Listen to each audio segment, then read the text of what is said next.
बात है 16 जुलाई 1969 सुबह के अराउंड 9:32 की, जब फ्लोरिडा में मौजूद केनेडी स्पेस सेंटर से अपोलो 11 का रॉकेट लॉन्च होता है।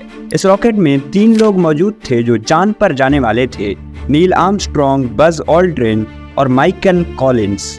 इन तीनों को ये बहुत अच्छी तरह से मालूम था कि ये जो करने जा रहे हैं ये बहुत खतरनाक हो सकता है, लेकिन अगर इन्होंने ऐसा कर दिया, मतलब अगर इन्होंने चांद पर कदम रख दिया, तो ये दुनिया के सबसे पहले इंसान बनेंगे जो ऐसा करेंगे।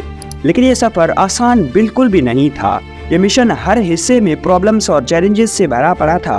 हर स्टेप पर मुश्किलें थी, लेकिन इन सब ने इनका सामना किया और अपना मिशन पूरा किया। लेकिन आखिर इतना रिस्क लेकर ये सब क्यों किया गया? ये मिशन करना क्यों इम्पोर्टेंट था और इस सब को कैसे किया गया? अगर ये मून लैंडिंग सच में हुई थी तो नील आर्मस्ट्रॉन्ग और बज ऑल्ड्रिन ने चांद के सरफेस पर ऐसा क्या किया? और सबसे इम्पोर्टेंट सवाल ये है कि क्या ये सब फेक तो नहीं था? चलिए समझने की कोशिश करते हैं आज के इस वीडियो में।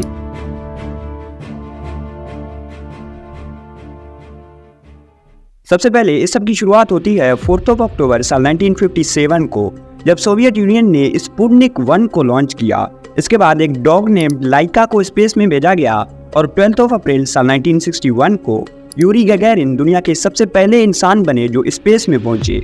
और इसके बाद यूनाइटेड स्टेट्स और सोवियत यूनियन के दरमियान जो स्पेस रेस चल रहा था वो पूरी तरह से सोवियत यूनियन के फेवर में जा चुका था। लेकिन इसके बाद इस सब में एक बहुत ही अनएक्सपेक्टेड और बहुत बड़ा टर्न आता है 25 मई साल 1961 को, जब उस टाइम के US president John F Kennedy ये दावा करते हैं कि वो इस डेकेड के खत्म होने से पहले इंसानों को चांद पर पहुंचाएंगे और उन्हें सेफली धरती पर वापस लाएंगे।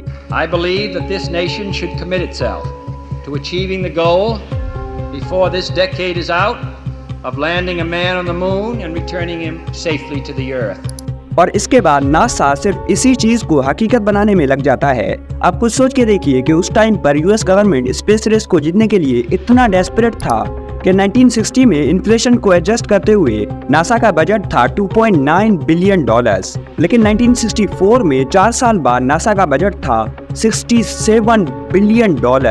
नासा पर इतना पैसा खर्च किया जा रहा था कि यूएस गवर्नमेंट के उस टाइम के टोटल बजट का ये 4.4% बनता था। और जेएफके के इस स्पीच के बाद नासा अपोलो प्रोग्राम को लॉन्च करता है और नासा के सारे लोग इमीडिएटली काम पर लग जाते हैं। अर्ली 1960s में नासा ने मर्करी और जेमिनी प्रोग्राम्स के लिए रेडस्टोन, एल्टेस और टाइटन 2 जैसे रॉकेट्स को टेस्ट किया। लेकिन जब अपोलो प्रोग्राम को शुरू किया गया तो नासा ने सैटर्न 1 और सैटर्न 1B जैसे हैवी रॉकेट्स को डेवलप करना शुरू किया और 1966 तक बहुत सारे अनक्रूड मिशंस को लॉन्च किया जा चुका था। अपोलो 1 से पहले ही नासा फुल स्पीड में रॉकेट टेस्टिंग और स्पेसक्राफ्ट सिस्टम्स की रियल स्पेस टेस्टिंग में लग चुका था, जैसे कमांड मॉड्यूल, सर्विस मॉड्यूल्स और हीट शील्ड जैसे बहुत सी चीजों को टेस्ट किया जा चुका था। और इसके बाद फरवरी साल 1961 में अपोलो 1 मिशन को लॉन्च किया जाना था, जिसमें 3 एस्ट्रोनॉट्स को स्पेस में भेजा जाना था। लेकिन 27 जनवरी साल 1967 को धरती पर किए जा रहे टेस्ट के दौरान कैबिन में आग लग जाता है और वो तीनों एस्ट्रोनॉट्स मारे जाते हैं। और सबको लग रहा था कि अपोलो प्रोग्राम में एक बहुत बड़ा सेटबैक होने वाला है, लेकिन नासा का ऐसा कोई भी इरादा नहीं था। नासा अपने काम पर लगा रहा और 9 नवंबर साल 1967 को अपोलो 4 मिशन को लॉन्च किया जाता है, जिसमें कोई भी इंसान नहीं बैठा होता।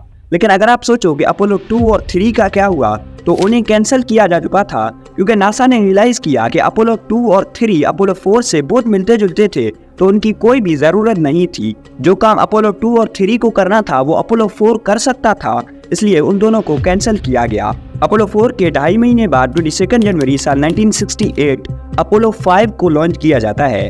अप्रैल 4, 1968 अपोलो 6 मिशन को लॉन्च किया जाता है। 11 अक्टूबर साल 1968 अपोलो 7 को लॉन्च किया जाता है, जिसमें 3 एस्ट्रोनॉट्स को स्पेस में भेजा गया और वो 11 दिन तक धरती के ऑर्बिट में रहे और उन्होंने बहुत सी चीजों को टेस्ट किया जो आगे आने वाले अपोलो 11 मिशन में हेल्प करने वाले थे। इसके 2 महीने बाद 21 जनवरी साल 1968 अपोलो 8 मिशन को लॉन्च किया जाता है, जिनमें 3 एस्ट्रोनॉट्स चांद का चक्कर लगाकर वापस आते हैं। और इसके भी 2.5 महीने बाद 3 मार्च साल 1969 को अपोलो 9 मिशन को लॉन्च किया जाता है, जिसमें लूनार मॉड्यूल्स के डॉकिंग और अनडॉकिंग सिस्टम्स को टेस्ट किया जाता है। मतलब यही धरती के ऑर्बिट में वो पार्ट जो चांद पर उतरेगा उसे टेस्ट किया गया।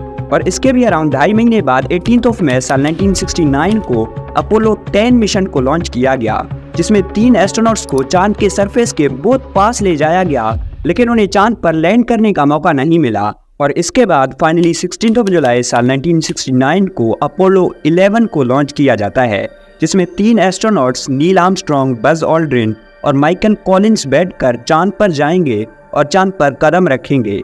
उन्होंने जो रॉकेट यूज किया था वो एक सैटर्न V5 रॉकेट था, जिसे उस टाइम का सबसे पावरफुल रॉकेट माना जाता था।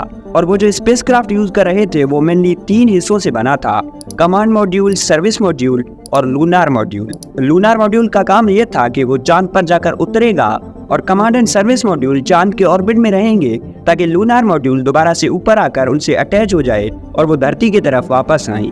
कमांड मॉड्यूल एस्ट्रोनॉट्स के लिए बहुत एसेंशियल था, क्योंकि हर सिस्टम उसमें मौजूद था। और सर्विस मॉड्यूल में ऑक्सीजन, खाना, पानी और दूसरे सामान मौजूद थे। अपोलो 11 के लॉन्च होने के सिर्फ 3 घंटे बाद ट्रांसलूनार इंजेक्शन किया जाता है, मतलब वो धरती के ऑर्बिट से निकलकर चांद की तरफ जाना शुरू करते हैं। रास्ता इतना एक्साइटिंग नहीं था, क्योंकि 4 दिन तक ये एस्ट्रोनॉट सिर्फ बोर होते रहे। लेकिन 4 दिन बाद जब ये एस्ट्रोनॉट्स चांद तक पहुंचते हैं, तब जाकर असली काम शुरू होता है। चांद के ऑर्बिट में पहुंचने के बाद 20 जुलाई को नील आर्मस्ट्रॉन्ग और बज ऑल्ड्रिन लूनार मॉड्यूल में बैठकर चांद पर उतरने की तैयारी शुरू करते हैं। जैसे ही वो नीचे जाने लगते हैं, लूनार मॉड्यूल में 1201 और 1202 अलार्म्स बजने लगते हैं। 1201, Roger, 1201 alarm. 1201 alarm. ये अलार्म्स इंडिकेट कर रहे थे कि लूनार मॉड्यूल पर मौजूद कंप्यूटर्स ओवरलोड हो रहे थे। और इसके बाद नील आर्मस्ट्रॉन्ग ने इन अलार्म्स के बारे में मिशन कंट्रोल को इन्फॉर्म किया, लेकिन मिशन कंट्रोल इन्हें इग्नोर करने का कहता है। इसके बाद दूसरा मसला आता है जब बज ऑल्ड्रिन देखते हैं कि लूनार मॉड्यूल में फ्यूल बहुत ही कम बचा है, लेकिन फिर भी वो अपने मिशन से हटते नहीं हैं, वो उतरते जाते हैं।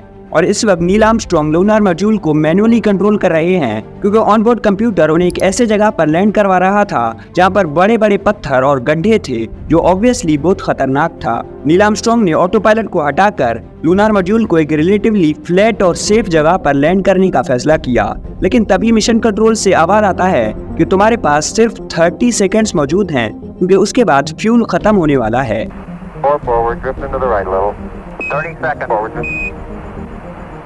लेकिन नील आर्मस्ट्रॉन्ग ने इतना प्रेशर नहीं लिया और आखिरकार 20 जुलाई साल 1969 को पाकिस्तानी टाइम के मुताबिक रात के 1:17 पर लूनार मॉड्यूल सक्सेसफुली मून की सरफेस पर लैंड करता है। We copy you down, Eagle. Listen, Tranquility Base here. The Eagle has landed. इसके बाद नील आर्मस्ट्रॉन्ग अपना स्पेस सूट पहनते हैं और नीचे उतरते हैं, और ये पहली बार था जब किसी इंसान ने चांद पर कदम रखा हो। It's one small step for man, one giant leap for mankind.